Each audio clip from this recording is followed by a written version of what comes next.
Hello mga Chuki! For today's video ay magluluto naman tayo ngayon ng masarap na chicken tapa.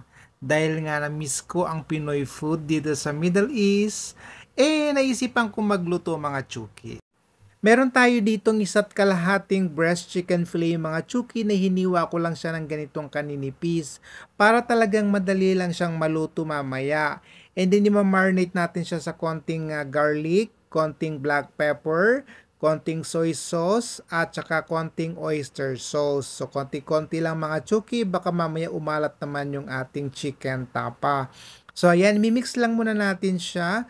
And then, pagka okay na yung ating pagmix, mamaya, and then ilalagay natin sa isang container para dito natin na i-chilled muna natin siya ng 2 hours or mas masarap pag overnight mga Chuki. So, ilagay lang ninyo sa loob ng ref. So, it's time to cook our tapa mga Chuki dahil nga overnight na natin tong minarinate. Ayan. So, ang gagawin lang natin siya is i-fry lang natin siya sa konting mantika lang mga Chuki. Okay? So, wag naman natin siyang ilubog sa oil mga Chuki dahil syempre ayaw naman natin ng oily na pagkain, okay? So kung nagustuhan mo yung aking recipe mamaya, please don't forget to like, share, and comment naman mga Chuki, ayan. So medyo baliktarin lang natin siya para talagang maluto naman yung kabilang side pagka alam natin na medyo nagiba na yung kulay ng ating chicken, ayan.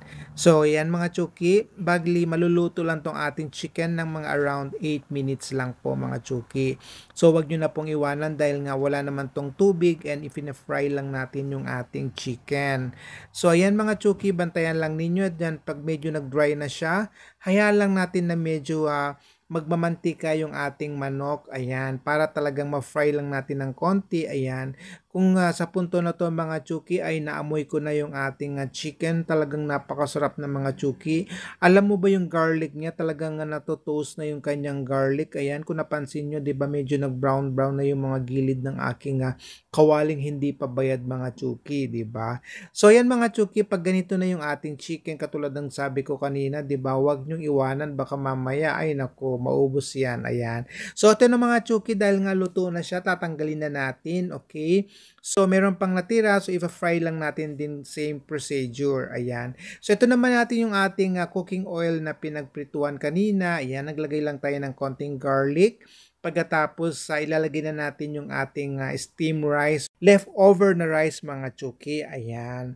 So ayan, ipa-fry lang natin siya ng ipa-fry mga Chuki hanggang sa medyo narinig ninyo na nagtutunugan na yung rice natin or pwede nyo naman din siyang hawakan pag alam ninyo na sobrang init na ng ating rice, talagang fried na yun mga Chuki dahil nga mas masarap talaga pagka yung ating fried rice ay super fried na fried, di ba?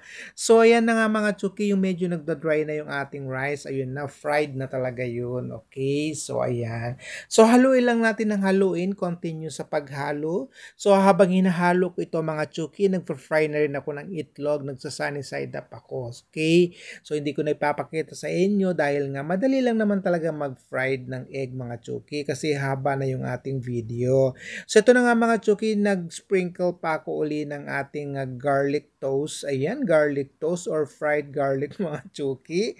Ayan, then hinalo ko lang talaga siya. Talagang para talagang lumabas din yung kanyang aroma flavor niya mga Chuki. Dahil nga gusto ko talaga sa ating garlic rice ay mag-garlic naman talaga, 'di ba? So ayan, pag okay na yung ating rice mga Chuki, yes, time to eat na mga Chuki dahil gutom na ako. Grabe, grabe ang tagal ko talaga nagluto mga Chuki. Ayan, so ito na nga mga Chuki, di ba? Ayan, nagpa-plating na ako. Tignan mo naman yung aking chicken, di ba? O, ayan. So, ayan mga Chuki, naglagay din ako ng konting cucumber at konting tomato talagang para namang healthy at yun yung ating sunny side up egg na 2 piraso at binudburan ko pa talaga ng garlic mga Chuki talagang so sa ito na nga yung ating vinegar mga Chuki o diba it's time to eat na, tara na mga Chuki, kainan na. Ayan, get your own plate mga Chuki, self-service. Ayan, papakita ko sa inyo. O, ayan, o, diba? O, ayan, naglalaway na naman ako mga Chuki. Tara, kain na tayo. Ayan.